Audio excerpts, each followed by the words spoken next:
Good morning students, this is Pooja Sharma. बच्चों, ये form 5 का हिंदी ग्रामर का चैप्टर नंबर 2 है, जिसका नाम है वर्ण विचार। क्या नाम है? वर्ण विचार। इसका हम यहाँ पर दोहरान करेंगे, रिवीजन करेंगे।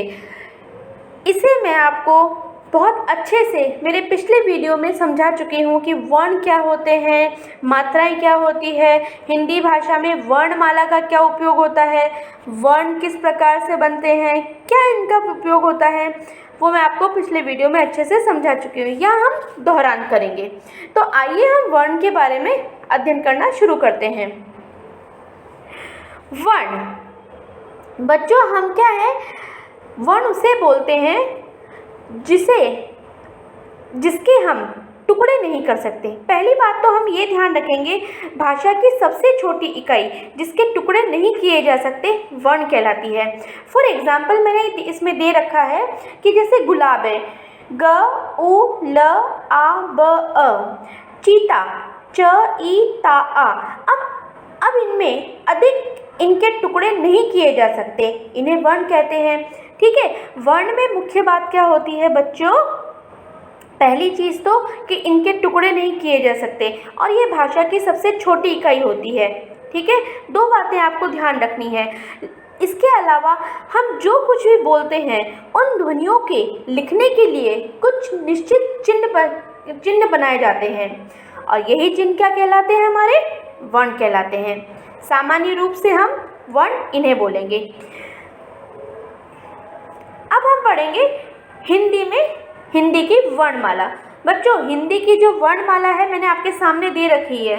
हमारे यहाँ पे हिंदी वर्णमाला में 44 क्या होते हैं? वर्ण होते हैं। ठीक है, यहाँ मैं आपको स्वर और व्यंजन दोनों लिख रखे हैं मैंने।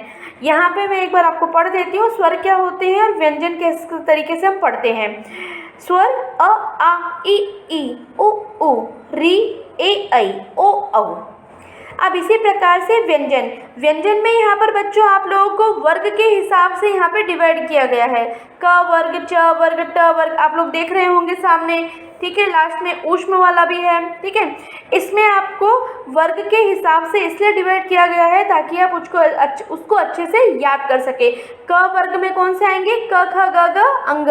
च वर्ग में च छ ज झ ञ। ट वर्ग में ट ठ ड ढ ण। त वर्ग में त थ द ध न। प फ ब भ म। य र ल व। श श स ह। ये हुए हमारी वर्णमाला। ठीक है, जब हम वर्णों के समूह को वर्णमाला कहते हैं, जब सभी वर्णों को हम एक साथ क्रमबद्ध अवस्था में लिख लेते हैं या व्यवस्था में लिख लेते हैं तो उसे हम वर्णमाला कहते हैं। बच्चों, यहाँ मैं आपको पंचम वर्ण भी समझाऊंगी।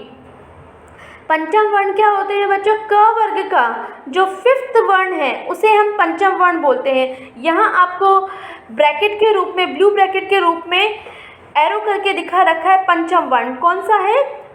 अंग, य, ण, न, म। ये हमारे पंचम वर्ण है। क्यों है? क्योंकि हर एक वर्ग के लास्ट वाला आप काउंट करेंगे, क वर्ग का लास्ट वाला कौन सा है? 1 2 3 4 5। ठीक है, क ख ग घ अंग। तो अंग क्या हुआ? इसका पंचम वर्ण हुआ। उम्मीद करती हूँ पंचम वर्ण समझ में आया होगा। और वर्णों के समूह को हम वर्णमाला कहते हैं जब हम उसको क्रमबद्ध अवस्था में लिखते हैं या व्यवस्था में लिखते हैं तो उसे हम वर्णमाला कहते हैं। आगे बढ़ते हैं। वर्णों के भेद। वर्णों के हमारे यहाँ पे 2 भेद होते हैं, स्वर और व्यंजन।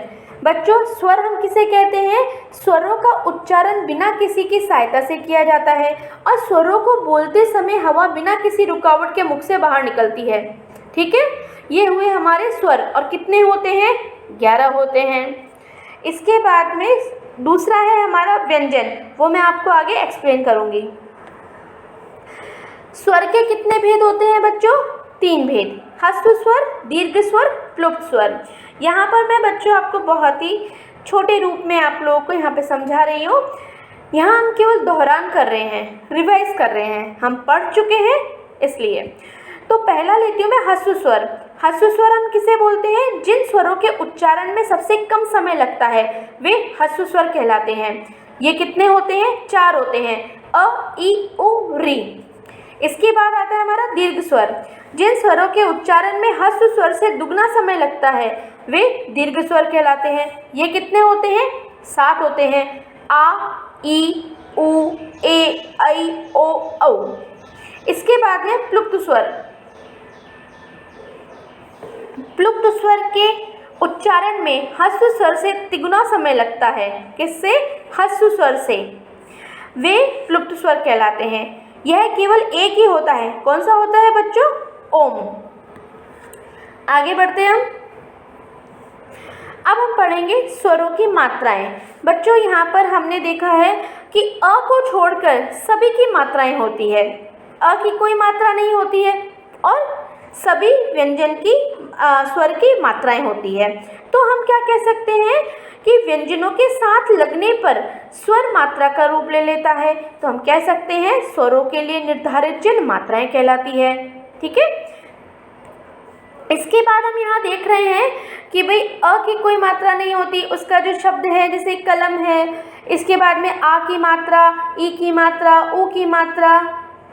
ठीक है, इस तरीके से मात्राएं दी गई है। मात्राओं के साथ मैं एक बार आपको शब्द पढ़ देती हूँ। अ कमल, आ कागज, ई किला, ई कील, उ कुसुम। इस तरीके से ये शब्द हुए। आगे बढ़ते हैं हम। उसके बाद में उ कूल, री कृषक, ए केला, ऐ कैलाश, ओ कोना, औ कौआ। इस तरीके से हम इसका उच्चारण करते हैं।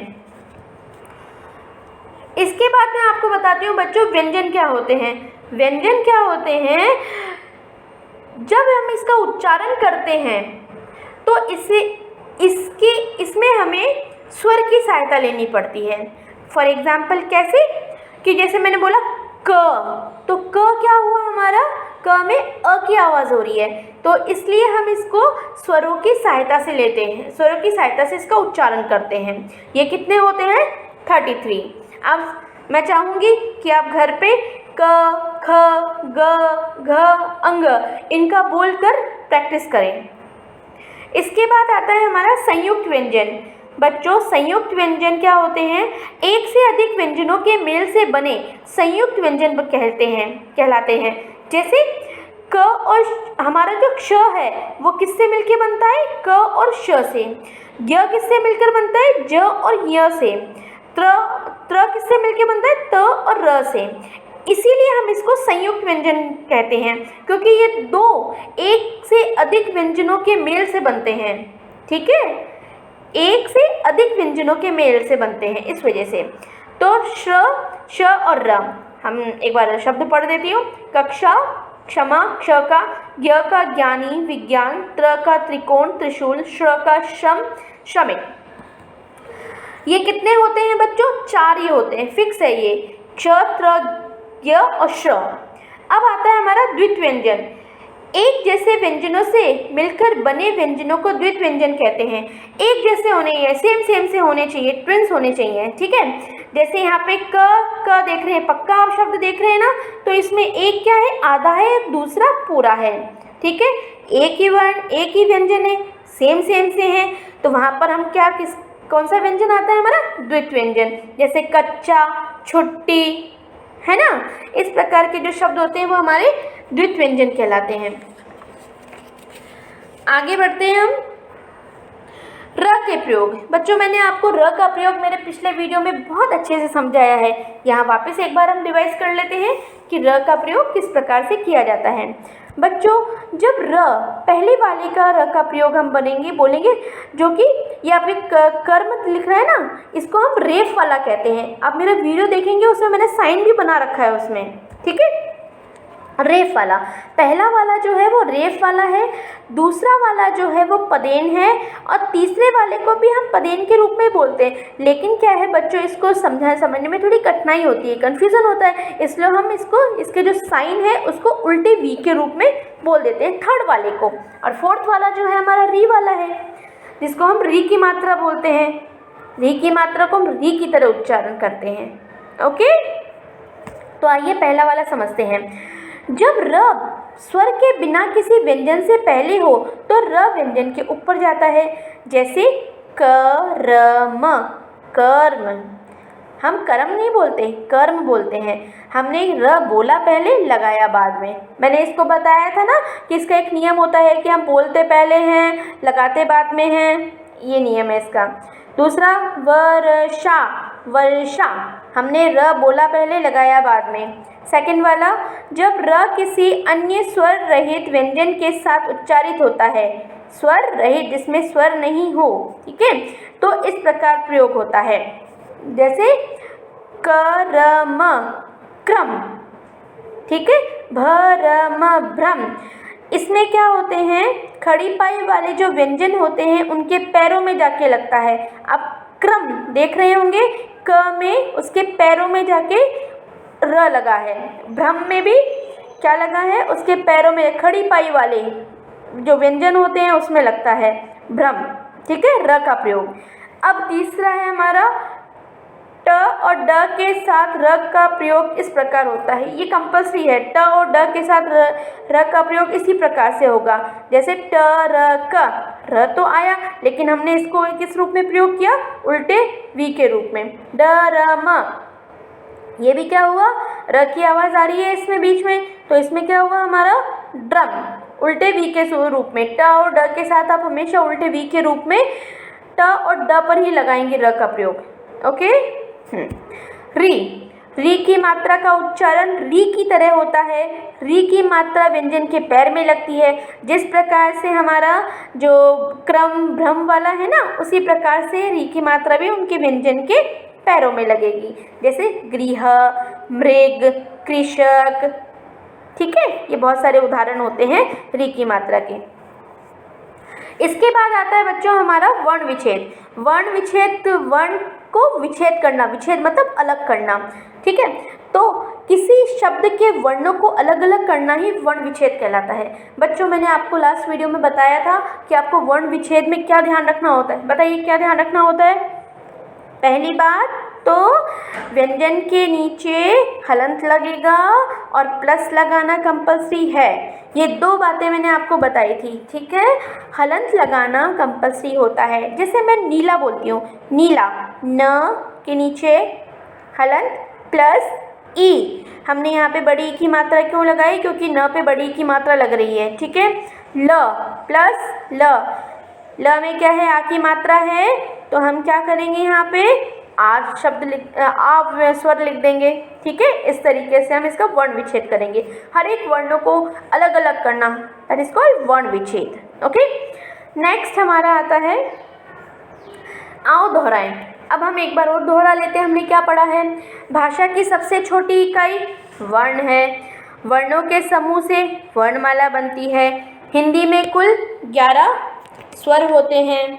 इनमें अ, ई, उ, री ह्रस्व स्वर और आ, ई, उ, ए, ऐ, ओ, औ दीर्घ स्वर होते हैं। हिंदी में 33 व्यंजन होते हैं।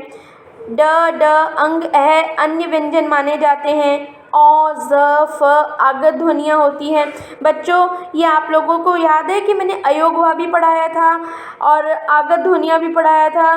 बच्चों रिवाइज करते रहें, भूले नहीं। अब दो अलग अलग व्यंजनों के मेल से संयुक्त व्यंजन बनते हैं, ठीक है। हिंदी में र के विभिन्न रूप प्रचलित हैं। वर्णों को अलग अलग करना वर्ण विच्छेद कहलाता है। ये तो हुआ हमारा दोहरान। आगे बढ़ते हैं हम मौखिक। मौखिक में क्या है, हमें हिंदी और अंग्रेजी में कितने वर्ण होते हैं। हिंदी में हमारे कितने होते हैं, 44।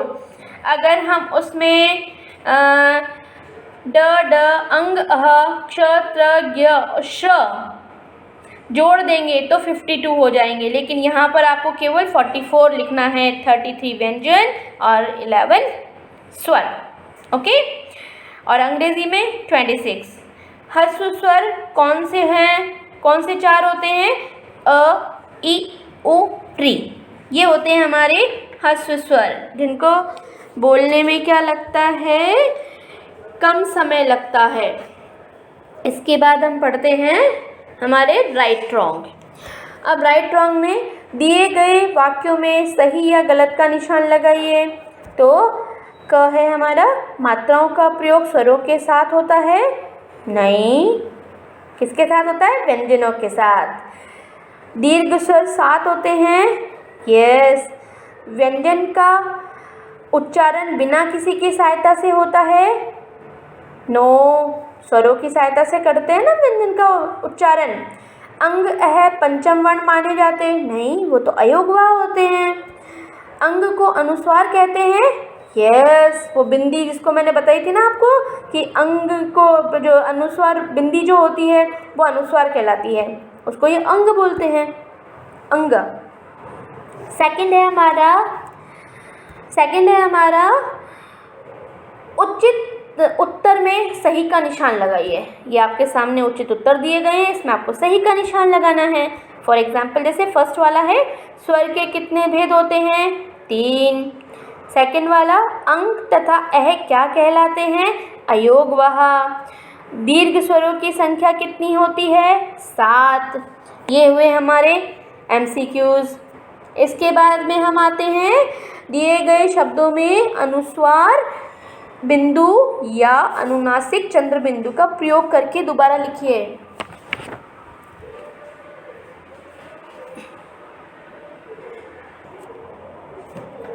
तो इसके बाद अब पढ़ते हैं अनुनासिक और अनुस्वार का प्रयोग। अनुनासिक क्या होता है? चंद्र बिंदु, और अनुस्वार क्या होता है? बिंदु। जैसे कधा लिखा है तो हम क्या लिखें? कंधा। चाँद लिखा है तो चांद, चांद में हम अनुनासिक का प्रयोग करेंगे और कंधा में हम अनुस्वार का प्रयोग करेंगे। मुंह में अनुनासिक, हिंदी में अनुस्वार, ठंडा में अनुस्वार, कंगारू में अनुस्वार, आँख में अनुनासिक, दांत में अनुनासिक। बच्चों, अनुनासिक और अनुस्वार दोनों का अंतर आपको स्पष्ट हुआ है, उम्मीद करती हूँ। आगे बढ़ते हैं। इसके बाद आता है हमारा फोर्थ वाला, दिए गए संयुक्त व्यंजनों को अलग करके उनके 2-2 उदाहरण लिखिए। बच्चों, संयुक्त व्यंजन क्या बताए थे मैंने? याद है कुछ? संयुक्त व्यंजन क्या बताया था मैंने? एक से अधिक व्यंजनों के मेल से बने व्यंजनों को, जो एक से ज़्यादा व्यंजनों से मिलकर बनते हैं। जैसे कौन सा? क्ष, त्र, ज्ञ, श। अब इन्हीं को क्या करना है? हमें अलग अलग करना है। क्ष जो बनता है वो किससे मिलकर बनता है? क और श से। और 2-2 शब्द लिखने हैं, जैसे कक्षा, क्षमा। त्र, त प्लस र, त्रिकोण, त्रिशूल। ज्ञ, ज प्लस य, ज्ञानी, विज्ञान। श, श प्लस र, शम, शमिक। ये हुए हमारे संयुक्त व्यंजन। अब आगे बढ़ते हैं हम। फिफ्थ है हमारा, दिए गए शब्दों के वर्ण विच्छेद कीजिए। बच्चों, वर्णों का विच्छेद करना आपको आना चाहिए, रटना नहीं है, इसको समझना है। मैं आपको समझाती हूँ। जैसे ट्रक है, ट, वर्ण विच्छेद के पहला नियम क्या है? व्यंजन के नीचे हलंत लगाएंगे, उसके बाद में आप प्लस लगाएंगे, ठीक है। ट, र की आवाज़ आ रही है इसलिए हमने यहाँ र लिखा है। फिर प्लस अ, प्लस क, प्लस अ, ठीक है। आई बात समझ में? जहाँ जो मात्रा होती है हम एज इट इज़ मात्रा को लिखते हैं, ठीक है। उसका चिन्ह नहीं बनाएंगे, हमें मात्रा लिखनी है पूरी की पूरी, ओके। ये ध्यान रखना है। जैसे चश्मा, च, अ, श, म, आ, चश्मा। प्रणाम, प, प्र, प, अ, ण, अ, म, अ, प्रणाम। जानवर, ज, आ, न, अ, व, अ, र, अ। ये हुआ हमारा वर्ण विच्छेद, ओके। तो आगे हम बढ़ते हैं। इसके बाद आता है हमारा संयुक्त व्यंजन और द्वित व्यंजन को अलग अलग करना है। यहाँ बॉक्स में आपके मिक्स हो गए हैं, इनको अलग अलग करके लिखना है। अब आपको एक भी अगर द्वित व्यंजन समझ में आता है या संयुक्त व्यंजन समझ में आता है तो एक व्यंजन को आप ध्यान से देखें और उसके सारे शब्द एक साथ लिख लें। जैसे मैंने यहाँ पे बताया द्वित व्यंजन। द्वित व्यंजन क्या होते हैं? जो एक जैसे व्यंजनों से मिलकर बनते हैं, ठीक है, उसे हम द्वित व्यंजन कहते हैं। जैसे द्वित व्यंजन वाले पहले छांट लेते हैं हम, जैसे मक्का, अन्न, पत्ता, कच्चा, पट्टियाँ, इसमें क्या है हमारा एक जैसे ट्विंस वाले वर्ण है ना, है यहाँ पे क, आधा क और पूरा का, ठीक है। तो क्या हुए, द्वित व्यंजन हुए ये। इसमें अन्न वाले में आधा न और पूरा न हुआ, यहाँ पे क्या हुआ, द्वित व्यंजन, क्योंकि एक जैसे दो वर्ण हैं यहाँ पर, व्यंजन है इसलिए। ओके, पत्ता, कच्चा, पट्टियाँ, ये हुए हमारे द्वित व्यंजन। अब बचे हुए जो है हमारे कौन से हैं, संयुक्त व्यंजन। अज्ञान, शिक्षा, त्रिशूल, श्रमिक, कक्षा, जैसे ज्ञ, क्ष, त्रि, श,क्षा, ये क्या हुए हमारे संयुक्त व्यंजन हुए। इसके बाद में हम पढ़ते हैं प्रश्नों के उत्तर लिखिए। बच्चों यहाँ पर क वाले का जो आंसर है वो क्या है, स्वर किसे कहते हैं, आप लोग को पता है स्वर किसे कहते हैं। तो मैं आप पेज नंबर 14 पे जाएं। पेज नंबर 14 पर यहाँ पे स्वर के वर्ण के दो भेद होते हैं, उसमें स्वर दे रखा है, उसकी डेफिनेशन आपको लिखनी है पेज नंबर 14 पे। तो स्वरों का उच्चारण बिना किसी की सहायता से किया जाता है। स्वर को बोलते समय हवा बिना किसी रुकावट के मुख से बाहर निकलती है। कितने होते हैं ये लिखने की ज़रूरत नहीं है, लेकिन फिर भी मैं बता देती हूँ, 11 होते हैं। ओके, इसके बाद हम पढ़ते हैं ह्रस्व स्वर और दीर्घ स्वर में क्या अंतर होता है। इसका आंसर भी आपके पेज नंबर 14 पर ही है। वैसे तो मैंने सामने लिख रखा है, लेकिन अगर आपको नहीं समझ में आए तो आप पेज नंबर 14 खोलें अपनी टेक्स्ट बुक का और उसमें देखें ह्रस्व स्वर और दीर्घ स्वर। ह्रस्व स्वर में भी आपको सेम टू सेम डेफिनेशन लिखनी है इसकी। ह्रस्व स्वर जिन स्वरों के उच्चारण में सबसे कम समय लगता है वे ह्रस्व स्वर कहलाते हैं। कितने होते हैं, 4 होते हैं। ठीक है, लिखने की ज़रूरत नहीं है कितने होते हैं, या हम केवल इनका अंतर स्पष्ट कर रहे हैं, तो आपको केवल इसकी डेफिनेशन लिखनी है। दूसरा हमारा क्या है, दीर्घ स्वर। दीर्घ स्वर क्या होते हैं, जिन स्वरों के उच्चारण में ह्रस्व स्वर से दुगना समय लगता है वे दीर्घ स्वर कहलाते हैं। बच्चों हमने बहुत अच्छे से इसको रिवाइज़ किया। आप भी घर पे बैठ के बहुत अच्छे से रिवीजन करें। बच्चों अभ्यास करते रहें, अभ्यास करते रहेंगे तो किसी चीज़ को भूलेंगे नहीं। अभ्यास छोड़ देंगे तो भूल जाओगे। तो रिवीजन करते रहें, पढ़ते रहें। Good day, thank you.